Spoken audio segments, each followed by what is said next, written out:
Hey, episode 66 of the Nashville Artist Podcast is out, and it features Jalen Anderson. Jalen is a comedian, actor, and filmmaker. Some of his favorite actors/comedians are Robert Downey Jr., Dave Chappelle, and Nate Bargatze. He talks about his formula for joke writing. He wants you to learn, like, and laugh. He makes it a point to watch movies, TV shows, and play video games so that he can always yield fresh content for his comedy. Listening, you'll learn how his comedy group Sketchy as Hell came about. Jalen feels that his role on Earth is to make others laugh and feel good, taking the edge of life away in the process. You can support his career by following him and Sketchy as Hell on social media. He recommends artists not take life too seriously and learn to laugh at the hard parts of it. His favorite venue is the Ryman. Movie influences like Star Wars Episode 5, The Empire Strikes Back, Rush Hour, Car Wash, The Nice Guys, Lord of the Rings, The Fellowship of the Ring, Matrix, and Harry Potter. Video game influences like Legend of Zelda, Tears of the Kingdom, Breath of the Wild, Lego Star Wars, Skywalker Saga, the Batman Arkham games, Battlefront, and God of War. Enjoy the episode.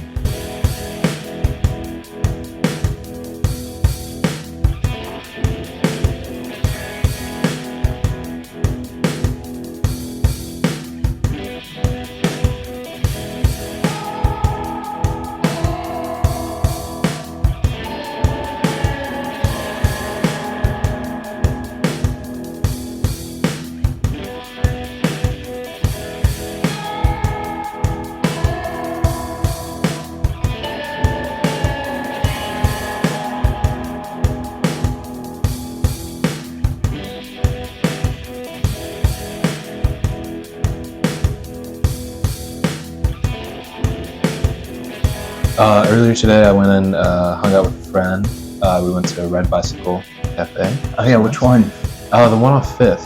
I'd never been. Okay. I am often baffled by just how much Nashville is changing and how much I don't know exists anymore. And Right. I'll see for the first time. So I think that one has been there for a second, but I just never made it around to there. That's hilarious. It has been there for a second, and I used to work at the one on Nolensville. Oh, no way. I worked there for almost 2 years. Damn. Did you fuck with it? Or? I mean, yeah, it was for what it was and what I had to do there. I mean, made it my own. Yeah. You know, met a lot of people. That's fuck yeah. Were you making crepes or were you like barista? Everything. Oh, okay. Crepes, barista, cashier, Yeah. clean, janitor, whatever. What was your favorite part? What was your favorite thing to do? Probably somewhat baristaing, but then at a certain point, you become a lot of people's therapist.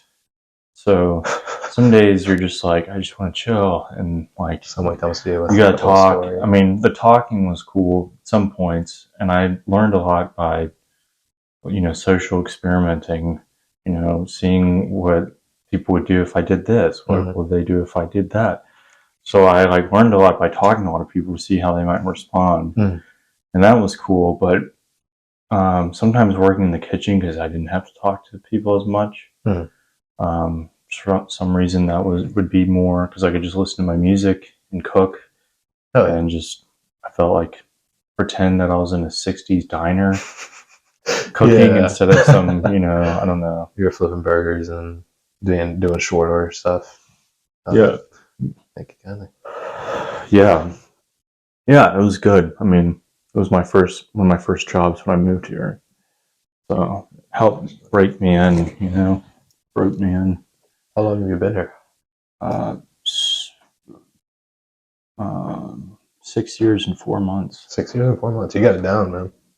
What's been your favorite part about Nashville so far? Like, I mean, obviously you're a musician, so this is a really great space for it. But like, let's start with what brought you to Nashville? Music. Yeah. I play drums, and I wanted to play drums, and I like music, and I wanted to be surrounded by artists, and I just wanted to become a better musician and artist here, and be around people that were, hungry and determined, and have the fire to basically be around a bunch of tenacious people. That's what I wanted. Because I wanted to feed my soul with theirs, and fucking we all rise together kind of thing. Oh yeah. Oh And I found that here, and that's why partly why I do this podcast, is because I love to learn different artistic people. Oh yeah. Well, thank you for having me on again. Yeah, I appreciate it. I'm glad that's what you found here. It feels like there's so much creativity within Nashville, like in all different forms. It does feel like really that kind of place that people just either come to or leave from with a different understanding of like the way art can be made and how you can have your own creative process.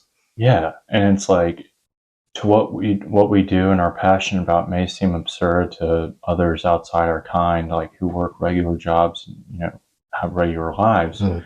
But here it is so normal to be your odd self, and I find that amazing. Mm. Where it's embraced, where you're embraced to be unique or try to stand out. Yeah.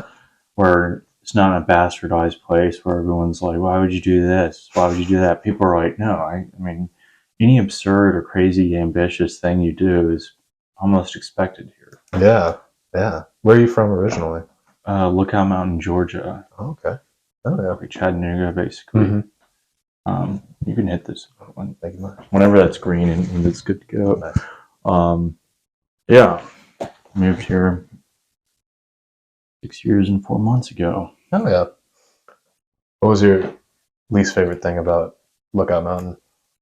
Well, probably people. Yeah. Very sterile in some ways. But my favorite thing about Lookout Mountain is the options. I mean, where I lived, I could drive to the back of the mountain, be in the middle of nowhere, shoot my guns, go off-roading, which was fun. Yeah. And I could, at night, if I wanted to, I could sneak out and be safe and wander around the mountain. Yeah. And you could go hiking. I could go rock climbing. I grew up rock climbing, and so that was fun. And just living on a mountain was amazing because you have the brisk winters and the falls, and then the winter, like really beautiful springs and falls with leaves change. Oh yeah. But yeah, the people could be a little annoying, which I didn't like. I thought they were a little judgmental and kind of boring and annoying. That's very fair. And so that's why I had to move here. And I love Lookout Mountain and Chattanooga, but it's just, that was kind of my take in a lot of instances. And it's like, I want to be around people that are weird. Yeah. And that embrace their inner, childlike sense of curiosity. Yeah. As opposed to conforming. Yeah. It's like uniqueness, which is like cookie cutter, like this is what you need to be doing. Like that judgment. It just seems like that's a city where, to me, in some aspects, it's like, why would you go and do that? Whereas here is like, why would you not go and do that? Yeah. Hell yeah. That's very nice. Anyways, I don't want to make any of this about me. So we'll get started here. Sounds good. Hey everyone, welcome to the Nashville Artists. I'm Jordan, and today Jalen Anderson is here. Thank you for coming over and doing this. Of course, thank you for having me, man. So where are you from? I'm from here. I'm born and raised Nashville up until I went to college, and I moved to Chicago. I've been up in Chicago now for 4 years. I really love it, but I do miss home a lot. Okay, so you live in Chicago? I've been. I went to school at DePaul University for like comedy film. Yeah. And after studying there, I just settled down, found an apartment up there. But I'm always back here for the holidays and to see my family because I still got younger siblings that live here, and my mom and dad, obviously. Awesome. Do your siblings do art? Not really. They're also really fucking young. It'd be cool if they did. But my brother's 15 and my sisters are 5 and 3. So I know they have kind of what you were saying, like their own uniqueness, their own creativity and curiosity. And so I hope that'll be something that's just like fostered throughout their time. I'd love for them to do art, but also I want them to not be broke one day. So yeah, that might conflict. What about your parents? My parents are not necessarily involved in the arts, but are still very creative in their own ways. My dad, he's like a nurse practitioner, or is working to be, and my mom's a teacher. So she's, I am very grateful. They're both incredibly smart, and egotistically, I think I got a little bit of their intelligence from them. I understand. No. So, what were you into as a little kid? I always kind of had this idea that I wanted to be an actor because I was really into movies. We were talking about Star Wars, and there was definitely a lot of obsession there with that. But yeah, from a young age, I was like, I want to be an actor. I want to be somebody who can perform and entertain people through this medium, because it seemed. I think when I was younger, it seemed a lot more glamorous, and I was kind of obsessed with like the more like glory aspects of it, just for the wrong reasons. But as I got older and started to do it more often, I found my own personal fulfillment from it, not just the outside validation that comes with it, and that just continued to make it more and more enjoyable. What early influences, like Star Wars? What else? Star Wars, a lot of nerdy shit. I am a nerd. I was about to say past tense, but that hasn't changed at all. Star Wars, Lord of the Rings, Avatar: The Last Airbender was like my favorite TV show growing up. Comedically, things that started to push me towards like doing comedy specifically. It was movies like Rush Hour. It's one of my favorites of all time. It was my dad showed me a lot of like parody movies as a kid, so like Robin Hood Men in Tights is one of my favorites. Spaceballs, of course. And then a little later on in life, a lot of newer things that came out from like Phil Lord and Chris Miller, if you know them. They like did the Lego Movie. They did 21 Jump Street, 22 Jump Street, the Spider-Verse movies. Their like style and brand of humor through film is just, I think, really, really creative and fun. And it's got their own signature on the way they tell jokes, and I think that's really interesting. Nice. Who specifically, like actors wise, when you were younger? Actors wise, or comedians, whoever. Who were you like? I want to be more like them. I thought I wanted to be RDJ so bad. After seeing Iron Man 1, I was like, I just want to be Robert Downey Jr. for the rest of my life, you know? Because I was like, he gets away with being like an outward asshole, but he's like a kind person inside, or at least seemingly so. So I was like, yeah, that's the epitome of cool, you know? Yeah, dude. When the first one came out, I saw that in theaters, and I was like, oh my god, this is amazing. Because I love stories where they have to like build shit to become like Robinson Crusoe is one of my favorite books. He has to like build a whole fortress and everything by himself. And I just find that movie just was like the ultimate. What kid has not wanted to build like an iron, like a robotic like suit and fly and like kill bad guys? Yeah, it was the thing to do. And I remember my dad had the DVD of it, and the original DVD case was like an Iron Man helmet that opens up and like has the DVD like sitting in there where his face would be. It's like cool as hell. Yeah. Yeah. So like, what first got you into comedy and art? Like, when did you? I did like a little bit of acting through. It was mostly like camps and stuff, you know. Like you go to camp, and at the end of the summer, they'd have a production of, you know, or something of, you know, just you're singing or whatever. So I definitely did a bit of that in like middle school, and that just formed into in high school wanting to do something performance related and film related, and that just turned out to be musical theater, which was super fun. It was like corny from an outside perspective for sure, but it was just kind of just building the sense of community around performing and our love for like song and dance and acting, and like just like it just felt great to kind of be what you were saying, like surrounded by people who weren't afraid to embrace their like uniqueness and be who they were, and live through a role. And so doing that in high school, comedy I didn't really start until college. Really, my dad used to be a comedian. I've never seen him like anything of his because he said he did it during college, but he's young as hell. That was the '90s, so I'm like, I don't know why I haven't seen anything. They definitely had video cameras back then, so I don't know if he's just making this shit up or not. But Is he a pretty funny dude? yeah, he is. He's funny. He's got kind of like a dad joke sense of humor, and so much of my early life was me trying to not laugh at his dad jokes, just to roll my eyes at him instead. But he is funny overall, and he's very creative. So I think that fueled a lot of my passion for definitely like storytelling and joke telling, because that really started with me just like retelling his jokes to my friends, because I was like, well, some of these are funny, so I might. Can you say one of his jokes? Yeah, he had this joke. What do you call, or how do you find Will Smith in the snow? You look for the Fresh Prince. It's just like it's just one of those. It's like, okay, that's corny. It's funny. It's smart, but it's corny. What was another one?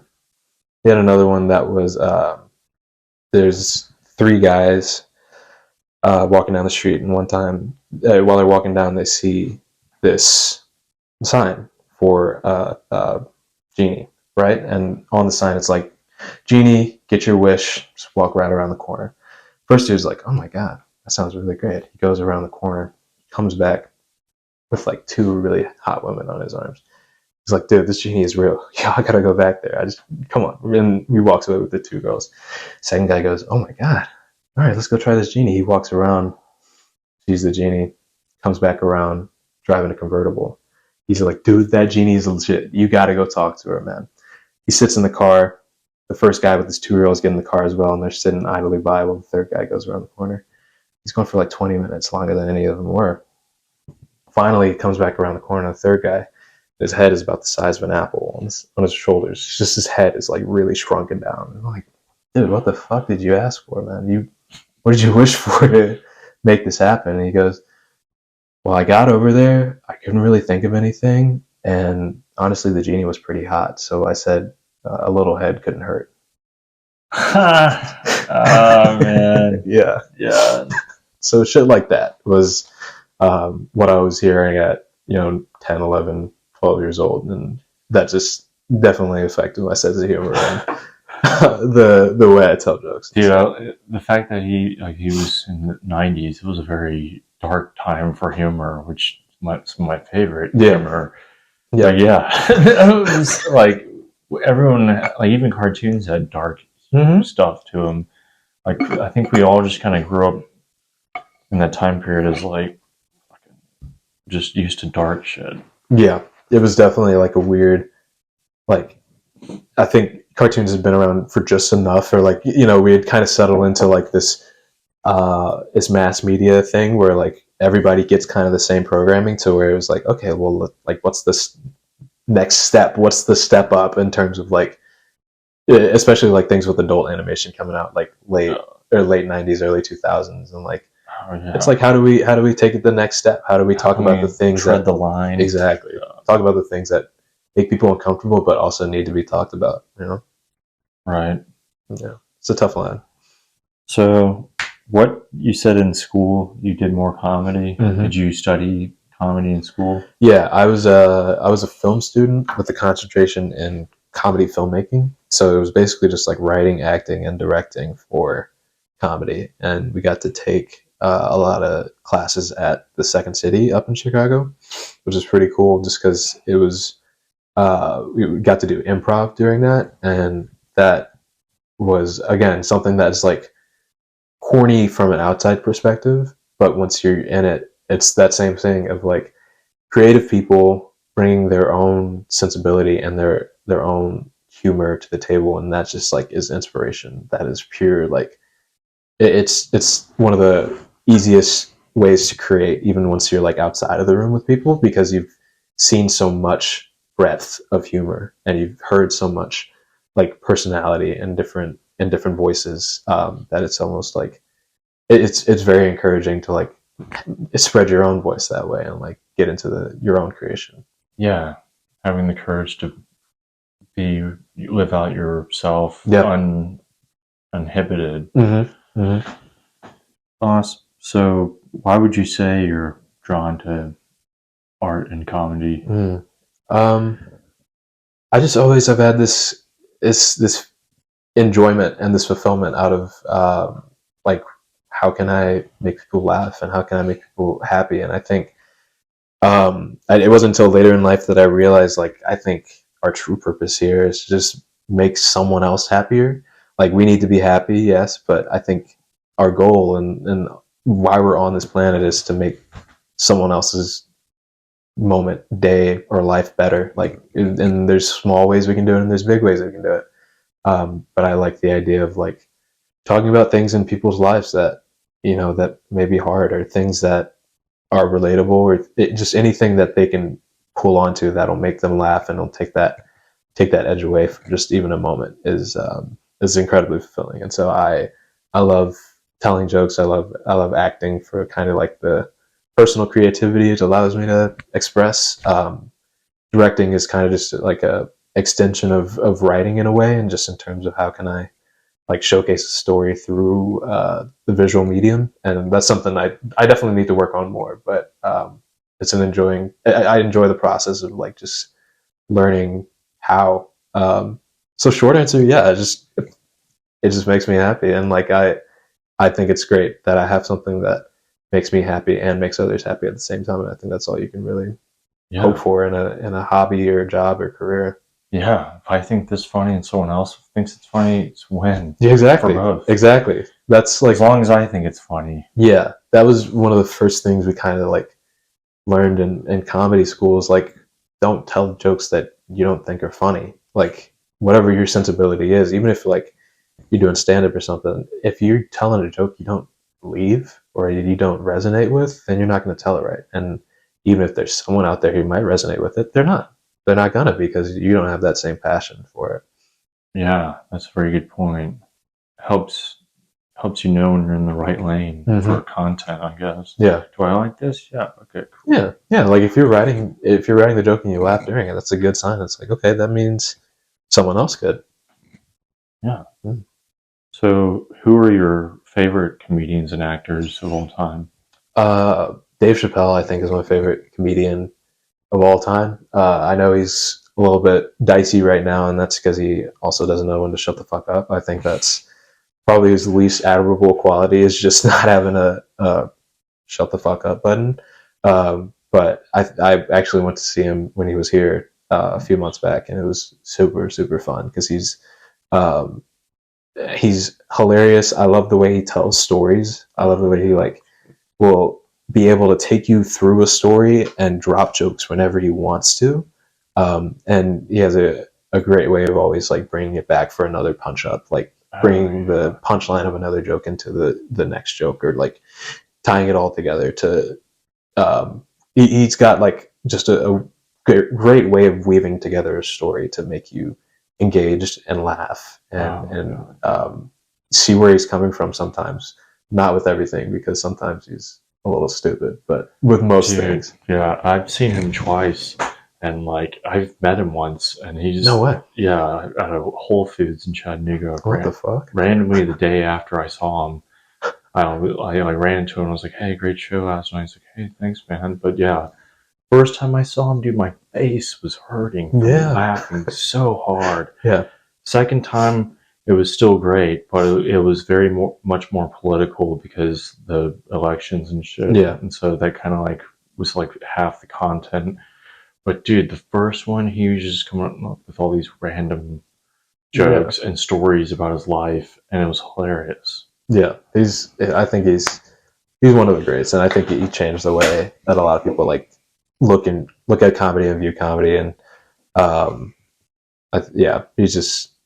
he's hilarious. Yeah, he's like, I'll tell you all the punchline now, and then I'll tell you how we're gonna get there. Yeah, and then he does the whole thing, and then you forget you're waiting for the punchline. And you forget the punchline, and he brings back out. Holy crap! Exactly. He's like, I'm that good. Yeah. He knows he's good too. That was part of the reason I think a lot of the shit he was doing, like and a lot of the dissing on like trans people he was doing, was just like was so weird, is because like he knows he's funny, and he knows like some people might laugh at this, but the majority of people like aren't thinking like, oh, this isn't what he really means. Like he feels empowered to like joke about those things because he doesn't have a hatred for the community. He's just like he has a respect that's there, but that's his way of showing it, and it's also fueled by people like getting mad at him. Like he's like, oh, people are angry at this. That means keep going. When in reality, it's kind of like tell the joke once, and if it doesn't work, move on. Or if you like think it works, then like find another subject. Yeah, find something else to talk about. That his last Netflix special was ass. Like it was like half. It was kind of what you were saying. It was like the first half was like okay, we're getting somewhere, and then he goes, yeah, and trans people were really mad at me for last time, so I'm gonna double down. Oh, I'm good. And so he's like, I'm gonna double down and did the entire next 30 minutes of just like, it's like, dude, move on, like try something other new. material. Yeah, and then, but actually, when I went and saw him a few months back, he started off with, I'm not gonna do any trans jokes, maybe like one or two, and he really did just do like one or two. Wow. And they were actually like funny jokes that weren't just punching down. Yeah, he's learned, and I think near cancellation might have pushed him to actually think some more. So I'm glad I'm glad that if that was a push he needed, I'm glad he got it because, yeah, this show was a lot better and a lot less transphobic. So it was nice. Awesome. Yeah. Who were some other? Also, recently I've been listening to a lot of Nate Bargatze. He's actually like a Nashville native, and he just hosted SNL a couple weeks back. But he's like a very simple comedian. He's like a lot of his jokes are centered around how dumb he is, and not like in a punching down on himself way, but just like trying to view the world from like the everyman perspective, and like he just has a really funny way of telling those jokes as if it's conversational and not necessarily like Dave's style is very much let me take you on a journey through the story, and oh my goodness, my stomach just got going. But his way is more like, here's what I view in the world. Do you guys see this shit too, or I'm stupid? This is just the way I do things. Or like, he's got a bit about like ordering coffee at Starbucks, and he's like, I don't. If there's a way I could do it where I didn't have to talk to anybody ever, I'd do it. Not because he's tired of talking to people, but he's like, I don't understand how to do it. Like it's tough sometimes learning like the social cues for it, or keeping up with the times and shit like that. So ordering coffee for him. Like trying to do like a venti iced macchiato with caramel shots and frappe espresso on top. Like it's just like he's like, I don't just want a latte with with almond milk. Like just something like he wants to keep it simple. It's just like right. having a hard time getting through it. Nice. Yeah. So Dave Chappelle and what Nate Bargatze? Yeah, Bargatze. I think it's Bargetz. Cool. Yeah. He's funny though. Definitely check him out if you haven't. Apart from them, I also love Roy Wood Jr. He's a correspondent on the Daily Show for a little bit, but he's in. He also did the White House Correspondent Dinner, just most recent one. But I think he's one of those people who, again, he can tell a really good story, but he's also got a way of like telling the jokes about things that people aren't necessarily like comfortable talking about, or like don't always think needs to be talked about, but he's like there to talk about it. Like he has a joke about if you want to have a really good movie set in like the 1800s or anything, or if it's like a slavery movie, you got to have one white man who's really committed to just being an evil person. It's like Leonardo DiCaprio and Django Unchained. Like you gotta have one dude like ready to go all the way, but like it's weird to think about. It's awful to think about. Like you show up to set and just get like, man, gotta be hella racist today. Like that's the kind of mentality you got to go into, but that's what yields a great performance out of it, or that's what makes the movie work so much. And I'm like, yeah, that Django Unchained is my favorite like Tarantino movie, but that's definitely the most racist one. So you got to go there. Yeah. So yeah, I love Roy Wood for shit like that. He's fun. Nice. Keeps it historically accurate. Mm-hmm. Yeah, exactly. I mean, you can't be nice, can't be likable by any means. Yeah. Like, shit like that's that. Yeah, you almost have to like gonzo journalism your way into that, except for actually experiencing. Yeah, you gotta create that atmosphere, which is terrifying to think of, but Terrifying. Oh my God. for sure. Okay, cool. How do you develop like your comedy skills or acting or Yeah, filmmaking?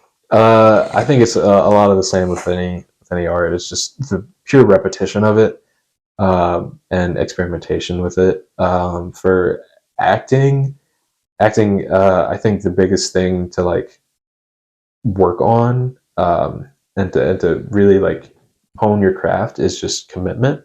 Like the best actors are the ones who are the most committed and can, are there's nothing but them and the person who's in the scene with them and where they are, and they have that context behind it. They have like, they do their homework and think about like how does this character exist outside of this scene that we're working in. So like that's just like pure commitment, and I think working on that commitment is how you become a better actor just overall. Um, because once you're committed, that shows more so in your performance, on your face and your body, and like how you need to know, does this character talk with their hands? Does this character sit reserved, or like what leg do they cross over the other? Like shit like that. It's just like so deep and detailed. That's how you get. I feel like that's how you get better at acting. For comedy and joke writing, I think that's mostly centered around like finding your voice, and kind of what I was saying earlier, like you have to have a passion for what you're saying. You have to have a passion behind your thought, because it's really just, here, let me tell you a story or opinion I have, and here's why you should think it's funny. Here's why you should agree with me or why you should disagree with me. And I want you to like my jokes. I try to have three things for it. Like I want you to learn something about me. I want you to laugh at it, and I want you to like me for it. Like either you like that I had to say what I had to say, or like you like what I said and you agree with it.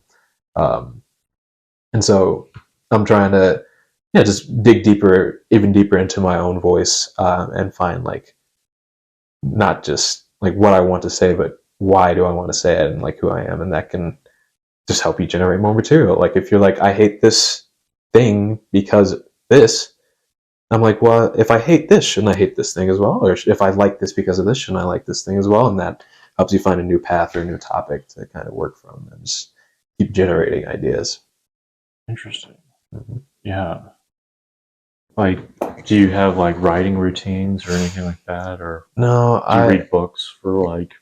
I try, and I'm trying to be better about it. I think I've just been sucked up in social media so much recently, like especially Yeah. after COVID, that it's hard to like break out and find what you need to do like outside of consuming media, because now it's so easy to consume that, especially short form content, that you got to find ways to like get inspiration outside. So I'm trying to be better about like reading every day, watching more movies, because that's also how you become a better filmmaker, is just expanding your knowledge. Same way like you want to be a better musician, you listen to different new music that you haven't listened to before.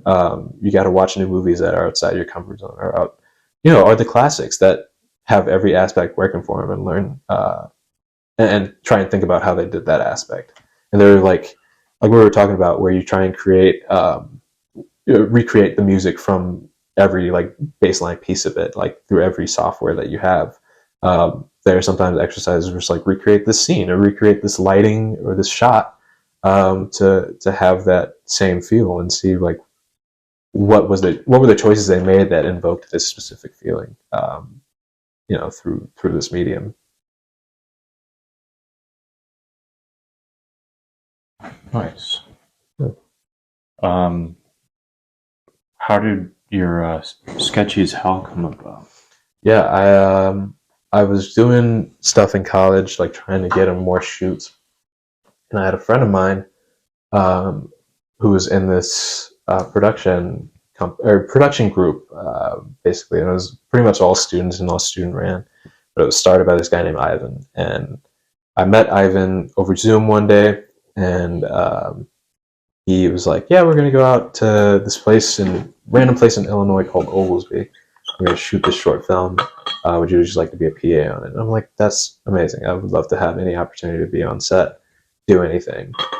Same meeting, there was other guy named Chris in there, and Chris, I had a class with before, the stand-up class, so I knew he was a funny dude, but, didn't know too much about him. So we were just like, "Yeah, cool dude. let's go get this shit. He was going to be another PA as well. And we go on this shoot. And on the way to the shoot, we get piled up in a car. It was like Ivan's grandfather, the cameraman, me, Chris, Ivan, and this other guy who's Chris's friend. And it was a 2.5 hour car ride. That's 6 people in one 5-seater car. So we're squished 4 to the back seat, but not a second went by without us nerding out or talking about, like, we talked about shit the entire 2.5 hour drive and didn't once complain about the seating arrangement. Like, that's how I knew, like, we were just feeding off each other in terms of creativity, in terms of like the things we enjoyed and the things we liked, and the things we loved talking about. And we were nerding out a whole fuck ton back there. Like, at least an hour was spent on Lord of the Rings. It was like, it was a lot. So we had that weekend shoot, finished up the shoot, and we were like, well, this is like a friendship we made for life. Like, we know, like, not only have we made like creative friends, but like we just found a collaboration that works. Even though we weren't too heavily involved with the shoot at the time, we had established that connection, and then from there, the company that we did stuff originally with, that Ivan was the leader of, just kind of like fell apart. Things didn't go too well with it, and we were like, well, we all want to do things. We all want to make things. Like, we need to stay fresh and to continue, like, not just writing our ideas down, but seeing them played out. Let's just start making things. And so we made one sketch. The first sketch we did was like a Genius parody video. It was like something that Ivan had thought of, and he wrote the sketch. We filmed it. We did 2 parts in one day. We just rented out like a library green room at DePaul. And we were like, this is funny as hell. We were like, this is not only fun, like, as an end product, but the creative process we had and like coming together on it was just like, yeah, this is fun. Like, this, we work really well together. We have similar like humors, but different styles and different passions within film. So we were like, let's continue collaborating. And we were like, what should we call ourselves? And we had like maybe a 20-minute discussion about it, but the best we can come up was sketchy as hell. And we were like, yeah, that works. So we just stuck with it, and we're probably not leaving it ever. Although we have gotten some funny moments where we've gotten paid to do some shit, and they're like, hey, did I send the money to the right Zelle? It says sketchy as hell. Like, I didn't think this was right. I was like, no, that's right. Don't worry. Yeah, it's not describing our company. It's just, the actual name of it. So yeah, and we've been creating ever since, doing sketch comedy. We have worked on some podcasts before. We're hoping to put together a live show pretty soon so we can have some of our improv friends and do stuff like that. But just been this powerhouse of collaboration and creativity, I feel like, and I know it's one that's going to last a really, really long time. Awesome. When did you start that? It was April 2022, I believe. So not too long ago. Okay. Cool. We met, I think, in 2021, the summer of, or kind of around like May, in that area. And we just continued being friends and building up towards that collaboration for a while until it came together.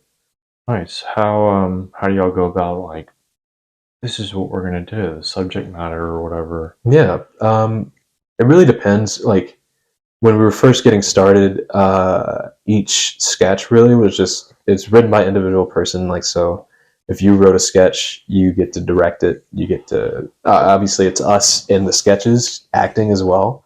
So you get to assign the roles, you direct, you basically run that set, but the other 2 are there to help out, and give any and every other piece of support needed. So we keep it very small. It's just us 3, our cameraman, a sound person if we have it, and any additional actors. We don't. Film is a collaborative process, and when you have a feature film you're trying to work on, you need maybe the 50, 75 people on a set. You don't need more than 7 to make a sketch like that. You just don't.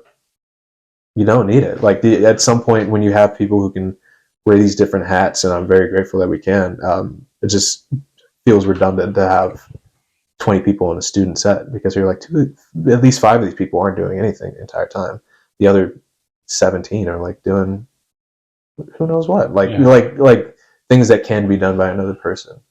So we keep it very, very small and very very to ourselves, and so that helps a lot, because that means we can take all of our ideas and put them together towards the end product. So for a sketch that I make, I've written, that's the content that'll go in it. I'll say, hey, can we make this, and set a time to make it, but we don't actually worry about like, oh well, I'm the one directing, this is exactly how it has to go. No, we have more open, like ended collaboration in terms of when we get their day of like, oh, can we try this shot? Can we try and like do this line a little differently? Can we change the way that we're going about the scene? And that helps a lot, because that means our best ideas aren't coming just on the page a week before we shoot, or whenever we wrote the script.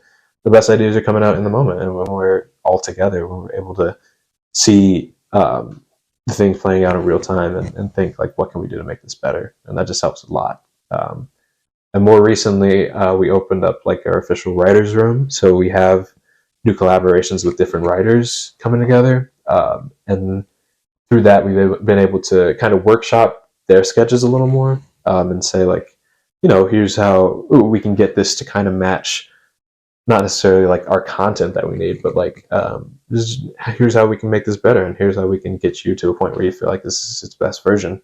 And then same rules apply. This their set. If they wrote it, they get to direct it, cast whoever they want in it.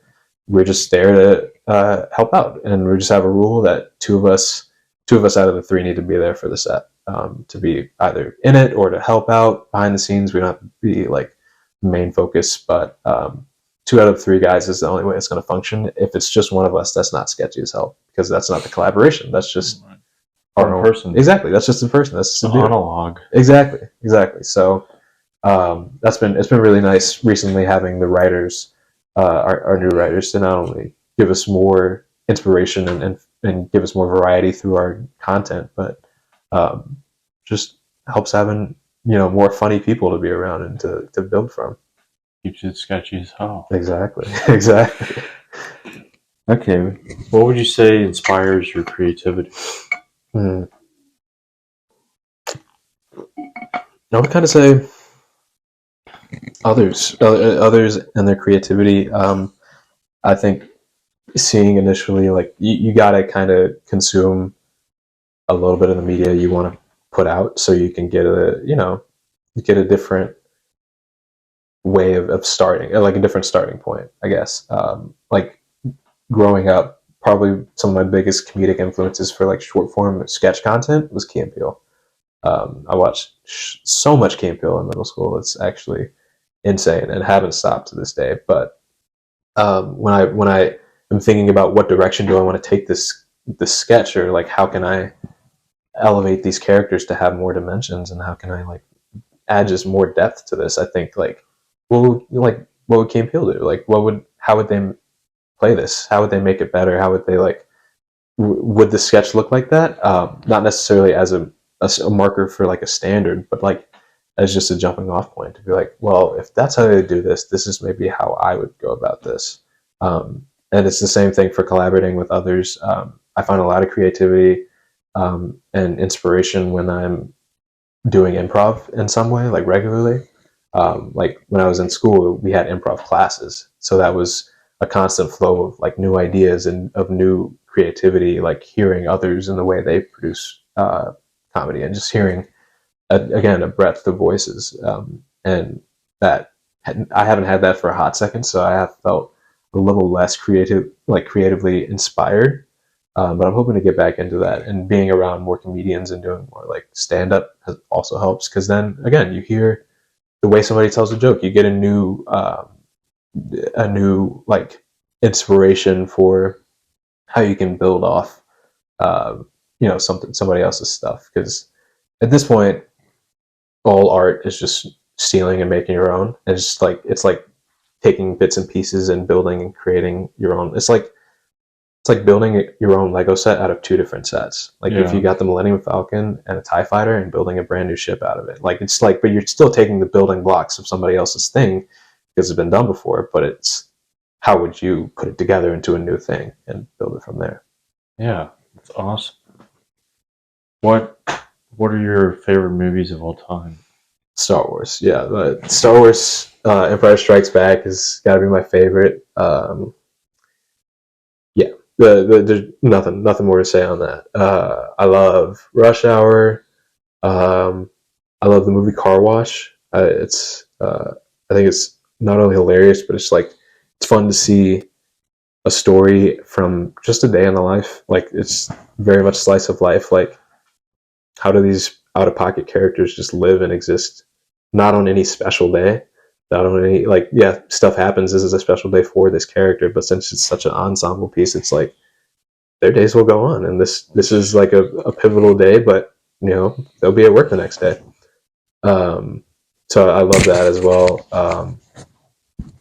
I love this movie, The Nice Guys. It's like a more recent movie. It's got Ryan Gosling, Russell Crowe. Oh yeah, dude, that movie's hilarious. Dude, it's fucking funny. I love just the direction in that. I love the timing of the jokes in that as well. Beats the shit out of the dude. He's like, I'm sorry I had to do that. Yeah. He like breaks his hand and he's like, I wouldn't do that if I were you. Like I wouldn't reach for that gun anymore. I think Ryan Gosling is hilarious in that.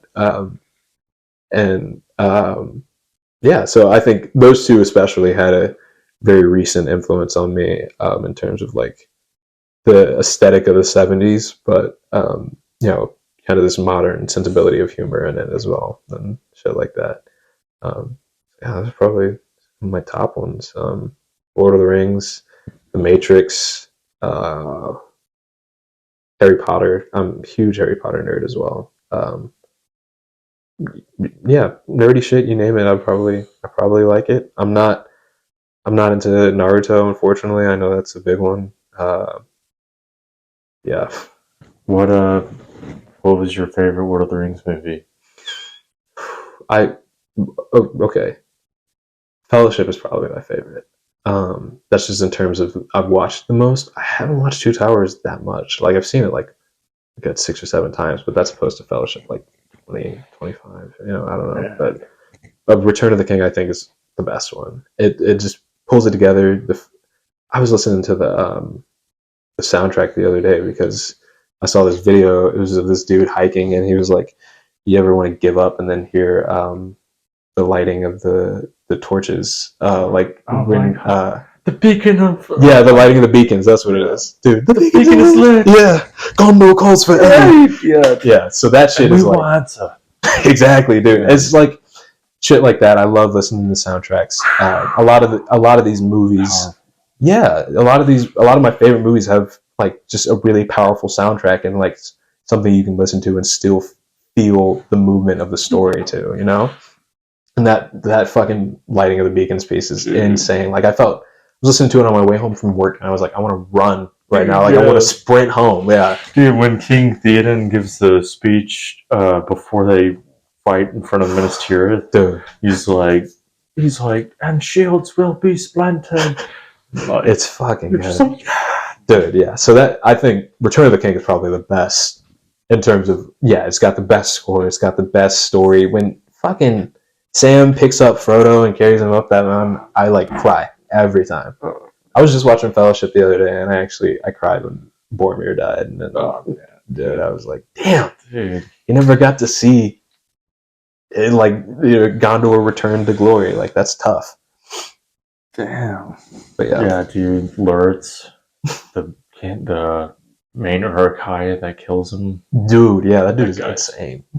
Intense. Dude. Yeah, I saw somebody talking about that the other day in terms of like how they do villains in Lord of the Rings versus The Hobbit, where like The Hobbit, the most memorable villain is like Smaug, and that's because it's like an amazing performance. Like Benedict Cumberbatch kills it as that, but like the Uruk-hai and the orcs feel so much more menacing because they're not CGI in Lord of the Rings. And whatever is it Azog? Who's like the dude in the white in the Hobbit? Is like the white orc. He's menacing, I guess, but he's like he's not real. He doesn't feel. He doesn't have a weight to him. He doesn't have like, Yeah. oh, this is like some elf that like got fucked up. I guess like tortured and Right. messed up. It's just like this is kind of some big dude. He's gonna hurt you. Right. And it doesn't feel concrete anymore. Dude, the actor for Gandalf, I can't remember his name, but Ian McKellen. Ewan McCallum, he cried on set. Yeah, he broke down. He's like, I can't act in front of these green screens. Yeah, because like original three were all on like New Zealand outside. Yep. And so he was like, I hate this. Yeah, I can imagine how like I never watched the Hobbit movies. Never? Because I was like, yeah, so much CGI. I just like it kind of killed it for me in some ways. But I mean, I should go back and watch them. I say they're worth a watch. They're not going to be the Lord of the Rings, but they're still Peter Jackson movies, so they're still good and they still hit. And I mean, Martin Freeman as Bilbo is very fun. He's very good. The Company of Dwarfs is good, and Ian McKellen, of course. And I think Christopher Lee has a couple. He's in it for like a couple more, and that's one of his last performances. Man, what a badass actor! Yeah, dude. The original badass. That man has done everything, or he did everything. He's been the villain, Saruman, Count Dooku, yes, sir. Dracula. Yeah. Man, the most on-screen sword fights in like film history, I think. Yeah, like in one interview, they're like, or like he was on set, and they were like, if you stab him this way, then he'll die this way. And it's like, no, you got to stab him this way, and then he'll die this. And they're like, how do you know that? And he's like, because I've killed someone before. Because I've seen somebody stabbed in the back before. I've stabbed someone in the back. Yeah, I've killed people. Yeah, he's like, the air like leaves their body in a different way. Like, what the fuck have you seen, man? Man, he is Dracula. For real. I'm like, you lived a lot of life. Because he was like, I think he worked for the special services. Yeah, he's like British special service. He was Ian Fleming's bassist for James Bond. Actually, like he saw Christopher Lee. It was like, that dude, that's James Bond. Which is like, what? Yeah. Wow. Yeah. So talk about a career. So one of his last performances is in The Hobbit. So definitely check that out. You can see how fucking decrepit he is at that point, but it's still cool to see. Damn. Yeah, I'll have to check that out. Okay. What would you say your strengths and weaknesses as an artist are?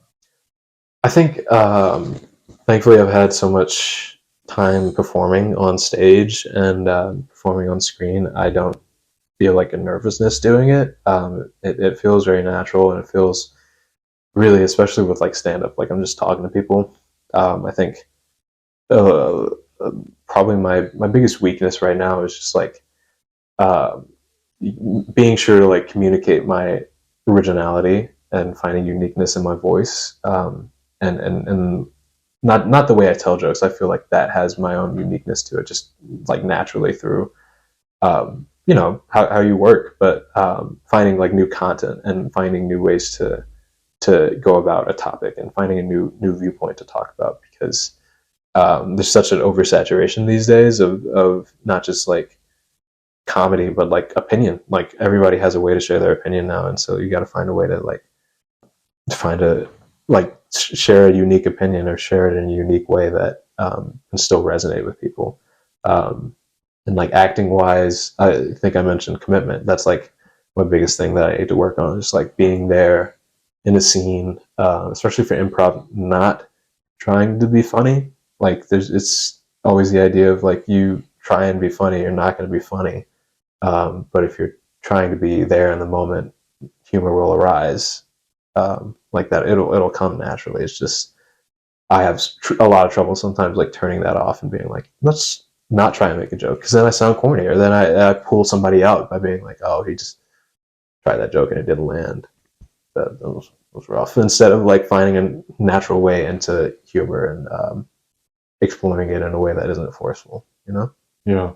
I think it's hard that I've spent so much time dedicated to like overall trying to be funny. Like I've spent a lot of time. I spent money on trying to be funny and like trying to learn to be funny, and learn how to tell a joke in a way, and learning filmmaking and whatnot. But the ultimate teacher and the ultimate way you learn and get better, yeah, you need that baseline from school, I'd argue, but you can't be hell-bent on it. You can't strive to be funny.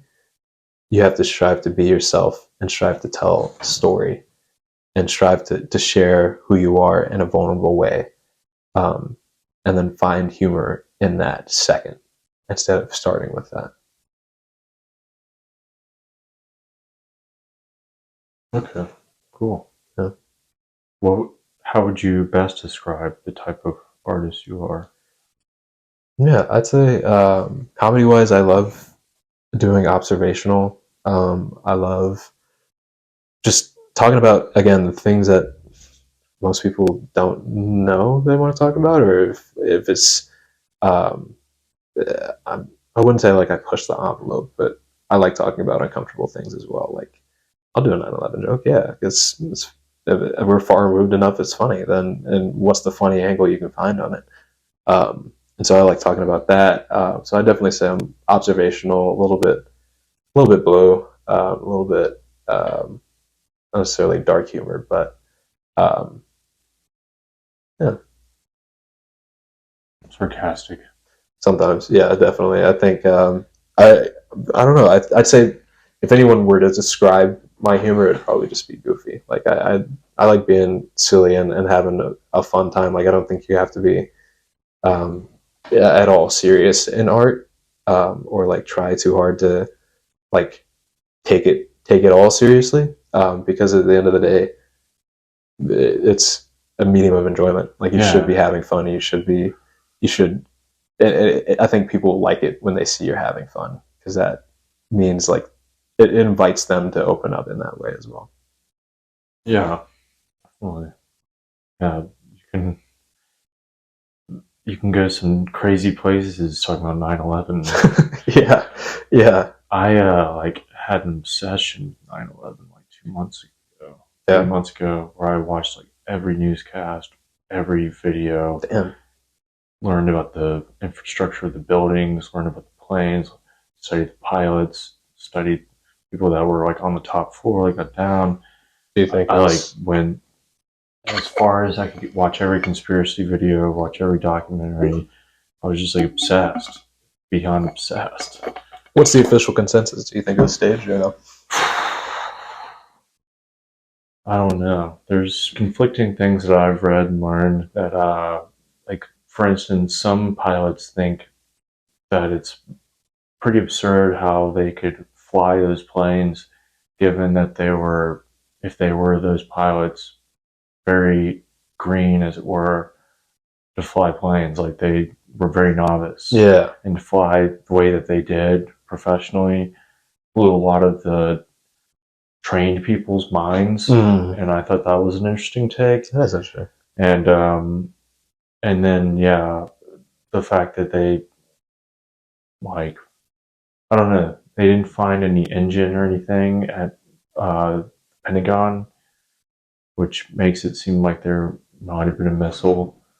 But you would think, in the damage that it did to the Pentagon, there's really weird things because they're saying, so if this pilot had done this, they flew like very horizontal with the pavement, knocked down several light posts as they're driving horizontal across the land before they crashed into the Pentagon. All the pilots were saying like they would have to be like a fucking master pilot. Because you got to pretty much land first and then because they like come and then fly straight along the ground and then go into the side. And plus, they're like, if they really wanted to do damage, they would come hit the roof. Yeah. That's how they would kill the most people. And so they're like, why would the pilot fly right into this one spot of the? So I thought that was really sketchy. So the hole that the plane supposedly made was tiny compared to what if a 747 Boeing did hit the Pentagon. Plus, other people said they saw, like, if it was a plane, they thought it was like a jet, like a private jet, like a business class. That's what they said. What the hell? Plus, there's no other videos of that one instance of the plane hitting the side of the Pentagon that the government released. They took all the other videos away from local people And so that was really sketchy because I was That like, is. a lot of people witness this. Why aren't there more videos of? And plus, there's hundreds of cameras facing the Pentagon. It's the Pentagon. Yeah. So, That is interesting. and then also the plane crash on the fourth plane. Hmm. They didn't really find that much debris, and the debris they did find was scattered for miles apart, which means it was either shot down or it was falling apart as it was coming to the ground. Yeah. So that was really interesting too. So, but I guess whoever planned what realized that they couldn't fake or cover up the actual planes hitting the Twin Towers. Yeah. So I don't know. And I've heard, not to like make this a whole 9/11 thing, but That's fair. I was just deeply fascinated by this because this happened when I was in third grade and I Mhm. remember everything about it. I was confused. I remember going to school the next day and saying the tourists hit the Trade Center. And they're like, Jordan, no, it's terrorists, not tourists. And I was confused. I thought it was just. You're like, they're from out of town. I thought What these the hell? were just some bad. Yeah, yeah. I was like, yeah, exactly. So I don't know. Yeah, I think that it's very interesting how the buildings collapsed. Plus, I don't know. This is really far off conspiracy, but a direct energy weapon used to vaporize basically the building. That's why they say there's no like office furniture or anything like that found. Plus, the fires below the ground zero were like 2,000 degrees. What? Melting steel, basically. They're running little pools and rivers of melted steel. What the fuck? So it's like, I don't know. Anyways, I think it's just really interesting There's a lot of stuff to unpack. like. Yeah. And then I studied the whole Iraq War, studied Desert Storm. I was like obsessed with studying the Iraq and Afghanistan war. Watched shitloads of documentaries on Afghanistan. I recommend anyone that finds this fascinating watch Korengal and Restrepo. Okay. Those are both real documentaries where the cameraman is with them as they're getting shot at. And you see the fear on these people's faces, like no one's acting. You know what I mean? Yeah. It's just incredible. Yeah. And then you see them having a good time and having fun, and it's like, wow, they're just humans. Like, yeah. anyways, That's terrifying. Yeah. Very real. For sure. Yeah. There's no like turning away from that. Exactly. And I thought, when I was a little kid, I didn't really know what was going on. I didn't really understand any of the wars. Now that I'm older, I found it very fascinating to study them. Yeah. 100%. But dude, anyways, what would you say like your art represents?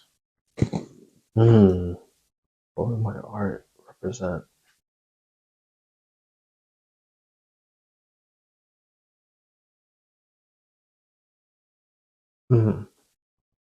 I would hope that my art represents kind of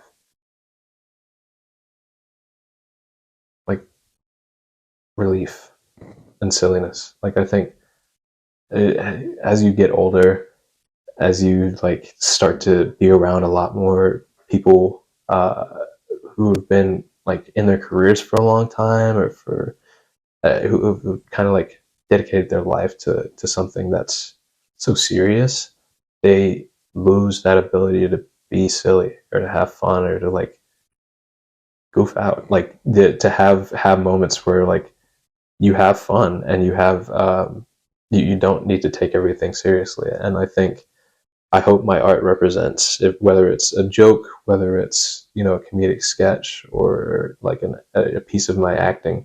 I hope it shows people that it's okay to be silly. It's okay to like have fun and play, and to like enjoy the process of like letting go of kind of that weight that there's like a weight and cost to everything in the world, and in our day and age of like social media and of like mass spread like information that's readily available, it's like that cost is like upgraded because now you can see everything that's happening. Now you can look up everything that's happening. You can do a deep dive into everything about 9/11 now, and that there's a lot of weight that comes with that, and there's a lot of cost that has. And I think if you're not able to also at the same time have a 9/11 joke and have something that'll like be funny as well, that's going to be tough. Hold on 1 second. Sorry. Shit, what up? Yeah, relief from life. Yeah, I think life is heavy, and if you aren't able to take at least some moments in your day to like reflect in the humor and find the fucking funny in your day, then your day is going to be miserable. If you can't look back and say, man, I had a shitty day at work, but damn, what was Deborah wearing today? That dress was stupid. Like, if you can't look back and recontextualize and find that humor in your day to day, I think you're not living to the full potential that you have. And so hopefully my art and my jokes, my stand up, whatever, are able to give people just a moment of relief, a moment of just reprieve from what's going on. Nice. So, you were from here. You grew up here. Mm-hmm. How long did you live here? I lived here for 17 years. Oh. Yeah. And like you come back here very often. Mm-hmm. I'm here about like 5 times a year, like nice. Just for usually around a week at a time, or just 2-3 days at a time, whatever I can get. One, to spend time with the family, but also just because I miss here. I love Chicago. Chicago is amazing, especially a space for creativity, and it has wonderful people. But I miss trees. I miss greenery and driving, because I also don't have my car up in Chicago, so I do find solace in my road rage here as well. So. Yeah, nice. What would you say, like, I mean, since you live there now, what would you say something you've learned living here in Nashville? Or know about Nashville, since you have that perspective? Yeah. I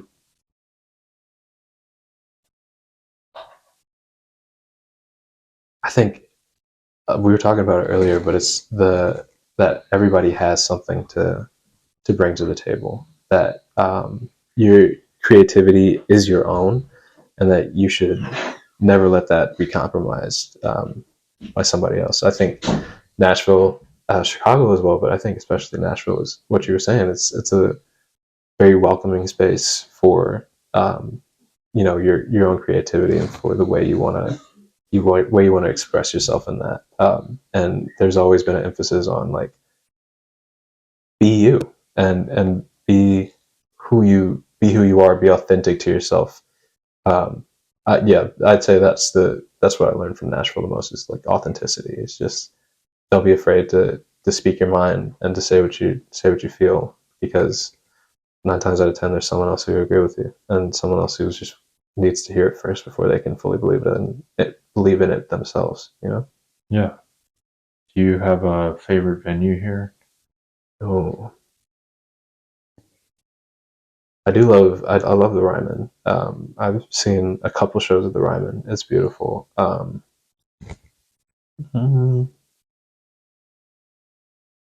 I mean, not even like as a music venue, but I love the Grand Ole Opry, especially right now, like during holidays time. Like, I'll always go and just walk around, see the lights, be in the hotel. I think it's a beautiful space, and it's one of those spaces you can kind of like feel the history behind it just everywhere you go, and it has like kind of that weight to it. That's like, damn, this is like a modern nice hotel, but it's like, this is like a birthplace of a lot of people, like, and their creativity, and this is where a lot of people found inspiration and found solace in what they wanted to make, and found their voice too. I think that's wonderful, and something like that like is palpable in a place like that.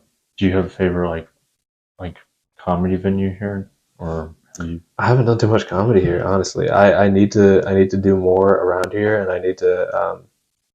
One day I want to definitely do like Zanies, because that's something my dad said he actually has performed a couple times at Zanies. So like, that's one of my dreams, is to my legacy. Yeah, exactly, is to do that, and make a name for myself in the place where I was born and raised. Awesome. What is some advice you'd give to someone who's going to move here and do art?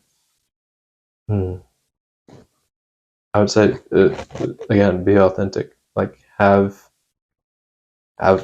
confidence in your voice, have confidence in your craft, but also take note of what other people are doing, because you'll see their drive and their passion, and you'll see how they create. And that's not necessarily how you need to create, but that's just like if you need it, a starting point. There's a thing that you can recognize to say like, this is how someone can live and grow like this, and here's a marker for dedication that you need. You know? Yeah. So, reflecting back on when you first started as an artist, what is one of the biggest challenges you've had to overcome, Mm-hmm. and how did you get through it?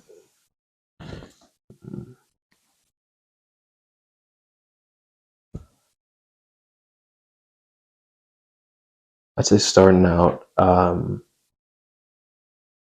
is I always again had this idea of like, what do I need to do to be funny? Like what's going to be the funniest thing I can do in this situation? Like either it's improv, acting, like, oh, what's going to be the craziest, most out of pocket thing I can do right now to be funny, or like if it was joke writing, it's like what will be, what's going to be out there, what's going to be what's something I've heard somebody else do that I know is that's worked for them, and how can that work for me?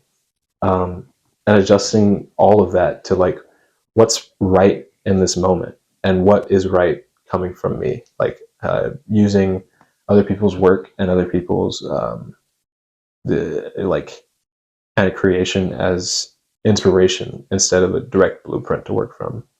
Because I kind of had this idea of like, well, if this is how Dave Chappelle tells a joke, I got to tell the joke the exact same way. I got to like try and weave it in a story. I got to do this and this and this, but that's not the way I tell stories. You have to be authentic to yourself in that way, and find, what is your voice, what works for you, and you have to be comfortable with that before you can start to change it and mold it to what you want it to be. Okay. And what would you say is like one of your biggest personal growths from last year to this year? Mm.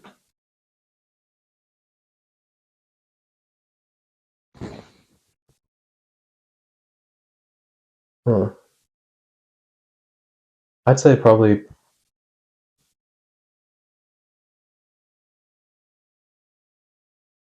the my joke writing process is definitely, it's become more I've adapted it more for like how I live now. When I was in school, a year ago, I was having a lot of creative time, like just after school. Maybe during school, I'd write down an idea for a joke and be like, oh, this is something I'll write later. And there was always the motivation of, I'm in a stand-up class, so at the end of the quarter, I need to have this stand-up ready, so I should probably be writing this stand-up. Whereas now, if I don't have a show lined up, I still need to write. Yeah. I still need to create. If I don't have an acting gig lined up, I still need to self tape. I still need to see how I look on screen. So I still need to act in one of my own things so I can continue growing. Because I think one of the hardest things coming out of graduation to learn was like, how do I do this for myself, and how do I find the motivation to do it when there's not a deadline, when there's not a hard and fast like it's got to be done by this date. And so my creative process has definitely become more like, I need to write consistently. I need to be doing these things on a more consistent basis that fits around my own schedule, but also still, brings me that creative fulfillment. It's hard to find. It's hard to find the balance, because it's like it's not the same for everybody. But I've definitely found just like writing something every day or every other day. It's just like I'm writing a joke, I'm writing down some sketch ideas, I'm writing a sketch, or I'm working on a couple feature length films. So I'm like, what can I do like writing wise? Just something that keeps you stimulated, but also keeps you in it. Because the more you like take a break from your art, the more you like look away from your art. Yeah, it's nice to have reprieve and to have a breathing room, and you need breathing space to also come back and make something better. But that means you need to be working on something else, because you can't ever like just turn it off, and having yourself too far removed from it is just not conducive to ever getting better at it. Yeah, you become disillusioned. You get stuck in, well, this worked for me back then. Right. This was cool 2 months ago. That's not how you're living right now. That's not the same developed brain. Like, you have learned something new, and you've learned new things, and have a different perspective on something in that time.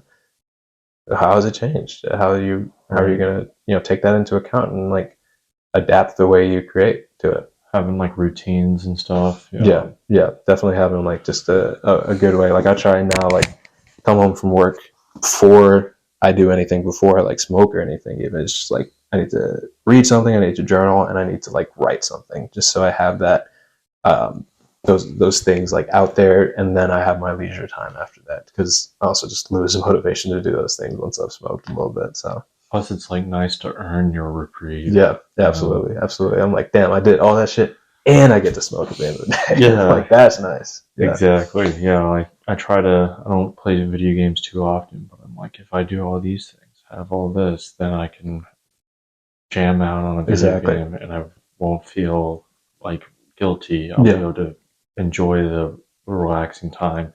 And I'm always like, if I do this so much harder now and like go to such an intense degree, when I do relax, it's going to be like 10 times better. Yeah. You get like, if I go hard, I get to, it's literally the work hard, play hard. It's just like, I get to like, just have that come down from it. The more pain I experience doing this, Exactly. then when I'm not, then I go way over here in the pleasure. Yeah, exactly. I'm not doing it. Exactly. Okay, cool. So how can like people support you as an artist? Yeah, come see shows, or watch stuff on watch stuff on my Instagram. It's Jalen WA_. Look up Sketchy as Hell on YouTube, and watch our sketches. And if you got ideas for a new sketch, send us an idea. We'll fucking think about it at least. But yeah, we basically at this point just trying to get more exposure, trying to show more people what I do, what Sketchy as Hell does. And yeah, if you know anybody who's looking for a comedian for any booking shows, send me their way. Yeah. Okay. Cool. So how do you consume media now? Do you have favorite YouTube videos or? Yeah, I'm one of those like YouTube while you eat people, just because I guess like, man, I don't know. It's like a very, very weird thing, but like, love having some media Present. Yeah, exactly. YouTube wise, I've been always like Key and Peele.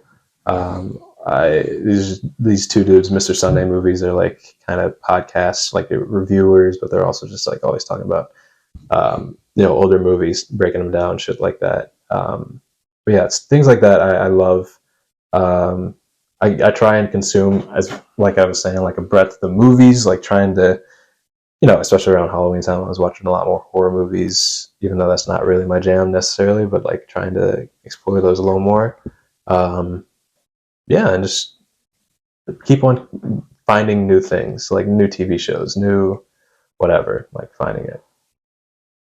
What do you, so like for you, YouTube is like your main source of? I would say YouTube or streaming. I'm just either trying to watch movies or I'll play video games as well. But what game do you play or latest? Right now it's Legend of Zelda: Tears of the Kingdom.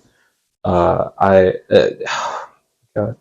love that game so much, just because it's like, I don't know if you ever played Breath of the Wild or anything, but that game was really fun, but it feels like a demo compared to Tears of the Kingdom. It's like, really, yeah, I tried to play Breath of the Wild to see like how it compares, and I'm like, where is it? Where's the rest of the game? Like, it feels like a natural extension of that shit. So I've been playing that for a while. It's fun. Like, you get to explore, get to kind of take the story at your own pace, which I think is a really fun way that video games just kind of enhance your sense of story and the way you perceive them.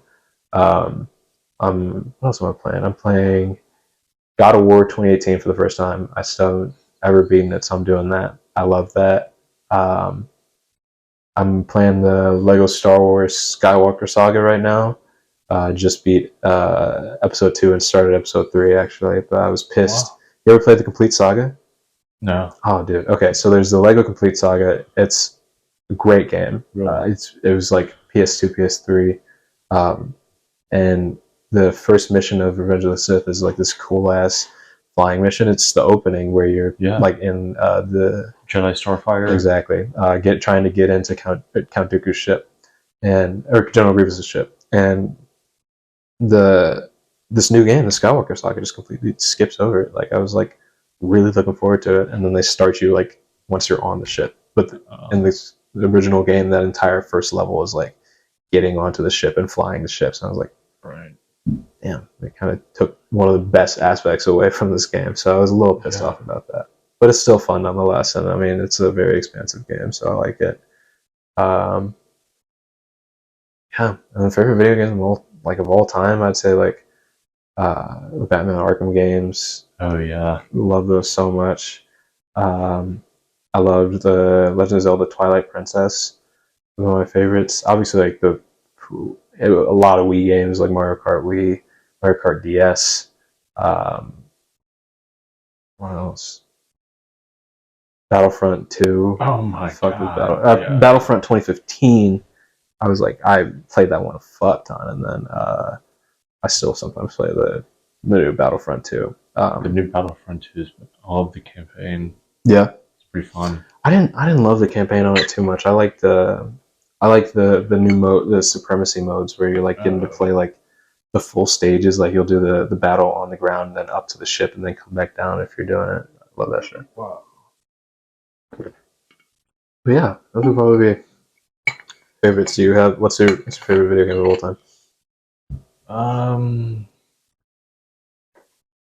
That's really hard to say. You can give me a top 3. Skyrim was really fun. Hell yeah. I used to love the Fight Night games a lot. Boxing. Oh yeah. It's all like in the thumb, like just full punch, and combinations and mixture of timing was really fun to me. Oh yeah. I like. Well, actually, no. Here's one. Age of Empires 3 is one of my favorite games. Okay, got you. I love the whole. You build your economy, build your military, then you go out and attack other civilizations. That is a lot of fun to me. Oh yeah. Because I love like games like Risk, mixed with Monopoly, mixed with like actual fighting. But yeah, Battlefront 2, the original Battlefront 2, it's one of my favorite games. Original Battlefront was one of my favorite games. Yeah, I really like Hitman right now. Hell yeah! Me and my little brother will just play a level and see like the weirdest possible way we can take the dude out and somehow get away with it. Like go for the kind of the kills they like set up right away. You're like, oh, this dude has a peanut allergy, and you're like, slip some motherfucking peanuts into the sandwich or something. You know? Yeah, all the different ways and how creative you can be on the game. Yeah, super fun. That Battlefield. I've actually never played Battlefield. I like it because it's like pretty historically accurate and it's pretty hard because there's like all vehicles are coming at you and like you have to take account for bullet dropping and everything else. Oh, damn. So it's much more spread out, so you can actually snipe, and it's just it's fun. Oh yeah, I want to give it a try. I wanted to get Battlefield 1 for the longest time. Yeah, that's what I played the World War II. Yeah, World War One. Yeah, that's what I was playing last night. Yeah, that one.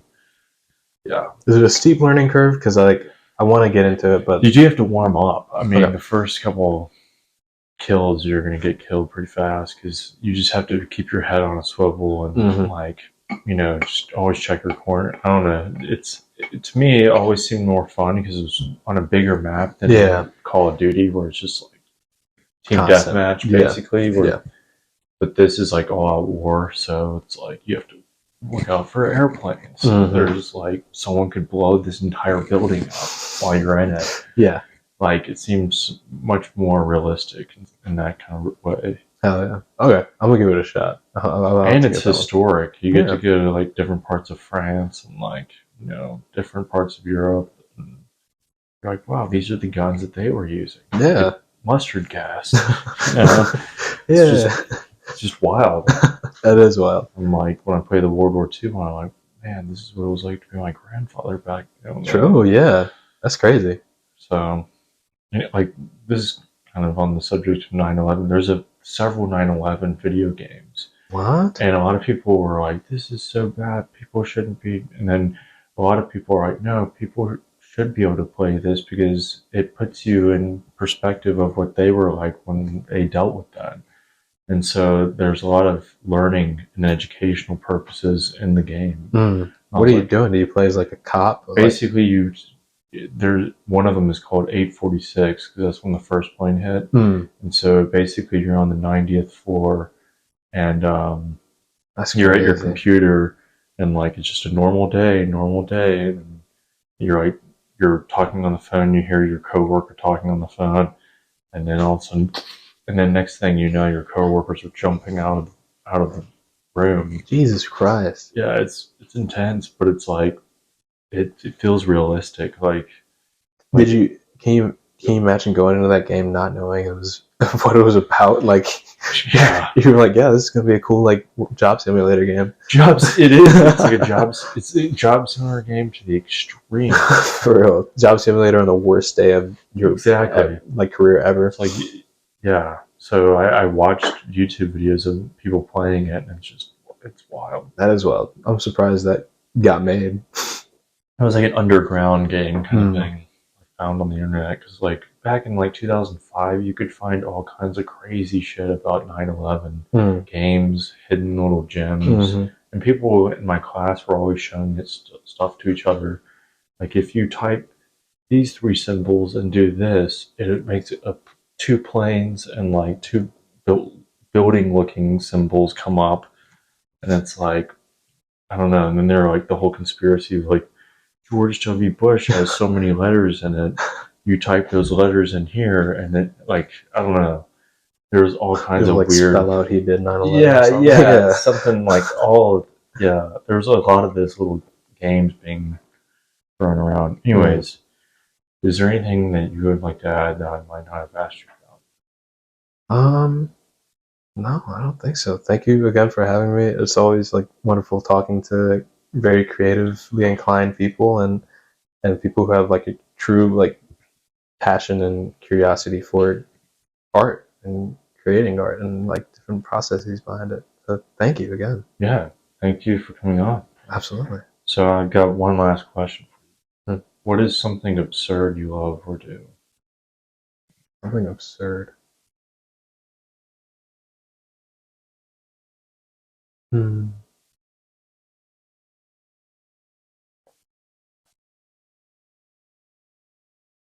Sometimes when I have had like a longer day and I'm trying to not necessarily like stay awake or anything, or I'm just trying to like not have like the same exact expression on my face that I've had all day, I'll just go into the bathroom, stare in the mirror, and just like start shaking, just hard, just like start like doing something that's like physically moving very fast and like trying to distort my face or whatever, and then just go back to normal. And I'm like, okay, just got a little bit of silliness out, and then just like go back to whatever I was doing. But that's just a fun way to like be weird. Yeah, exactly. Just purposefully like not do what you've been doing all day, and to kind of like stretch yourself in a weirder way that you don't necessarily do every day, or something you wouldn't normally do in front of other people. Definitely not. No, I don't want anybody to think I'm having a stroke or a seizure, so I usually just I keep it to myself. But you know, if I'm ever in the bathroom for extra long, now people will know. You're a little, yeah. Now I can go back out in public. Exactly. Now I'm ready to go. Cool. Yeah. Yeah. Okay, cool, dude. Well, Jalen, thanks again. Thank you, Jordan. I appreciate you.